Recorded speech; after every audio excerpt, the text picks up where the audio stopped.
همین ابتدای ویدیو یک مطلب رو خاطر نشان کنم که بعد سوء تفاهمی پیش نیاد.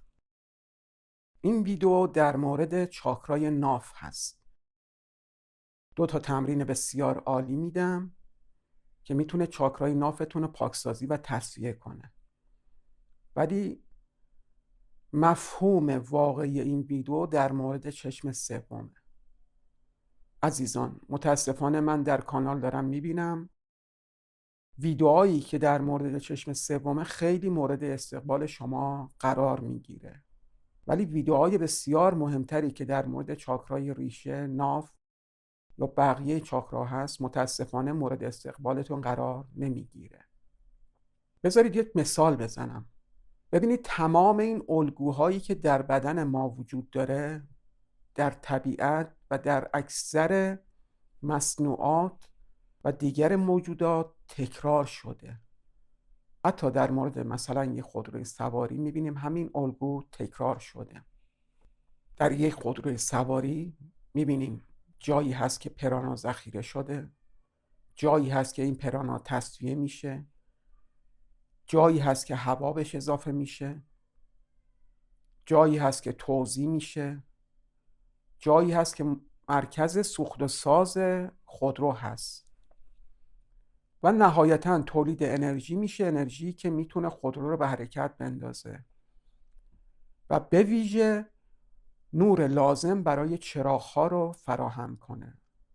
چرا اینو گفتم؟ چون میتونیم مثلا در یک خودرو چراغ‌ها رو مثل چشمان خودرو در نظر بگیریم.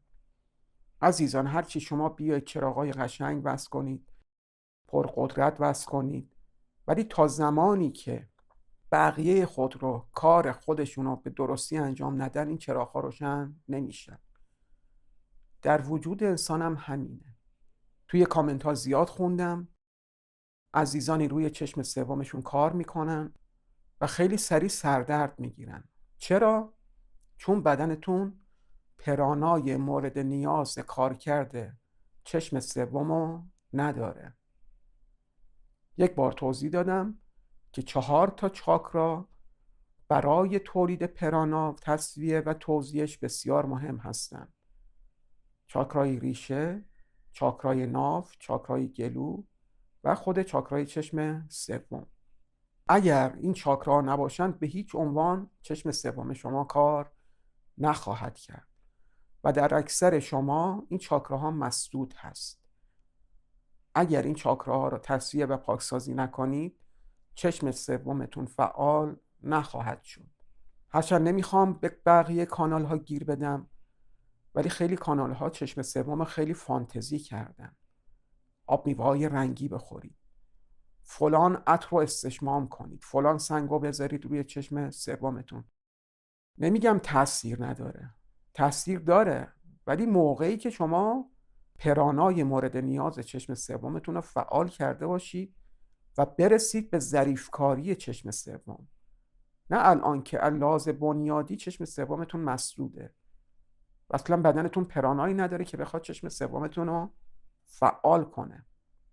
یه نکته دیگه در مورد چشم سوم بگم و بعد بپردازم به چاکرای ناف. عزیزانی که روی چشم سوم کار میکنن و سردرد میگیرن به این مفهومه که پرانای سرشون رو مصرف کردن، روی مغزشون فشار آوردن، روی چشم سومشون فشار آوردن و پرانای ذخیره شده رو مصرف کردن و بعد از اون دیگه پرانایی ندارن که بخوان ادامه کار بدن. در این مواقع تمرین روی چشم سوم رو رها کنید و مطابق ویدئوی اسرار چاکراها، ندیدید حتما ببینید و اگر دیدید باز هم ببینید. این اسرار چاکراها بسیار مهمه، به ویژه بخشی که در مورد 5 پرانای موجود در بدن صحبت میکنم. یک پرانا داشتیم، پرانای سر، پرانایی که هنگامی که عمل تنفس رو انجام میدید این پرانا از سمت گلو به سمت سر حرکت میکنه و انرژی و پرانای مورد نیاز سلول های این قسمت رو فراهم میکنه. هنگامی که سردرد دارید عمیقاً تنفس کنید، تو حالت تمرکز برید. هنگام عمل دم تصور کنید که انوار نور و انرژی از چاکرای گلوتون به سمت سرتون حرکت میکنه. یا اگر تأمین نکرد، حس کردید ضعیفه، این عمل رو از چاکرای نافتون به سمت سرتون تکرار کنید. یعنی حالت تمرکزی بشینید و هنگامی که عمل دم رو انجام میدید، پرانا رو از سمت ناف، قفسه سینه، چاکرای گلو به سمت سر هدایت کنید. جمع کنید انرژی و پرانا رو تو سرتون جمع کنید. این باعث تامین پرانای مورد نیاز سر و چشم سوم میشه. ولی پایه‌ای تر اینه که شما به بقیه پراناها هم توجه کنید. یکی از پراناهای بسیار بسیار مهم پرانای شکم هست که بهش میگن سامانا وایو. پرانایی که پرانای مورد نیاز یا انرژی مورد نیاز ارگانهای منطقه شکم رو تامین میکنه. جهت حرکت این پرانا جهت ارضی هست، به سمت چپ و راست حرکت میکنه.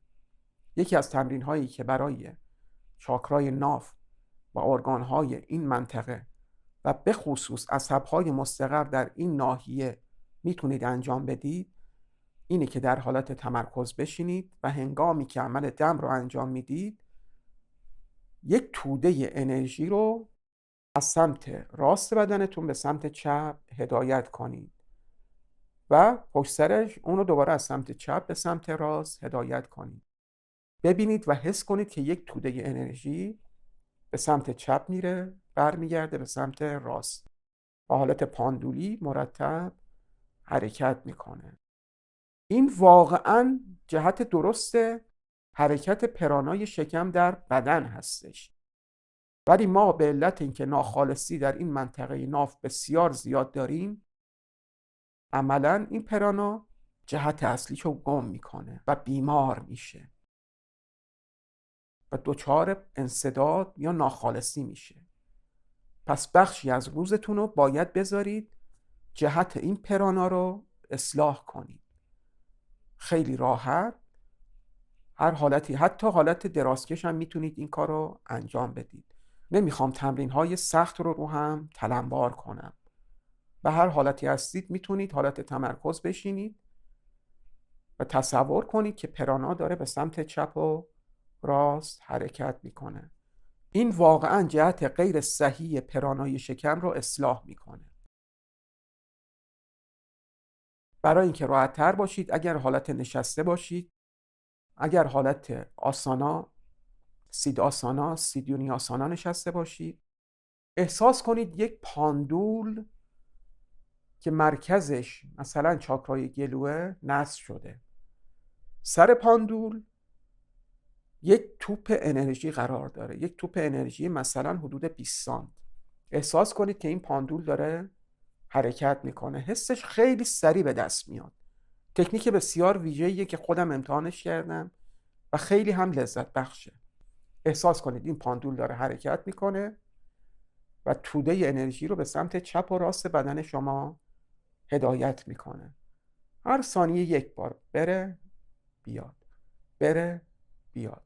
میتونید تندترش کنید، کنترش هم کنید، به هر طریقی که بهتون لذت میده و احساس میکنید که بهتر عمل میکنه. این یکی از تمرین‌های بسیار مؤثر چاکرای ناف هست. موقعی که این تمرین رو انجام میدید، یواش یواش احساس میکنید شکم شما به یه تیکه الماس تبدیل میشه و هرچی بیشتر این کار رو انجام بدید حس میکنید این منطقه داره درخشش پیدا میکنه، خالص میشه. تمرین فوق‌العاده‌ایه، حتما انجامش بدید. به خصوص این که این تمرین کمک میکنه نواقص ارگانهای این منطقه اصلاح بشه. اگر یبوست دارید، مشکلات گوارشی دارید، مطمئن باشید که این تمرین اون مشکلات رو حل میکنه. جدا از اون، همونطور که تا حالا حس کردید و بسیاری از شما تو کامنت ها گفتید، خود تمرین روی چاکراها باعث میشه شما از ذهن خودتون بیای بیرون. یعنی دیگه صداهای درونی رو نمیشنوید، تصویرهای ذهنی رو نمیبینید. عملا شما تمام تمرکزتون رو، تمام ذهنتون رو مستقر کردید مثلا روی چاکرای نافتون. خود به خود به مدیتیشن بی ذهنی دارید میرسید. این فوق‌العاده است.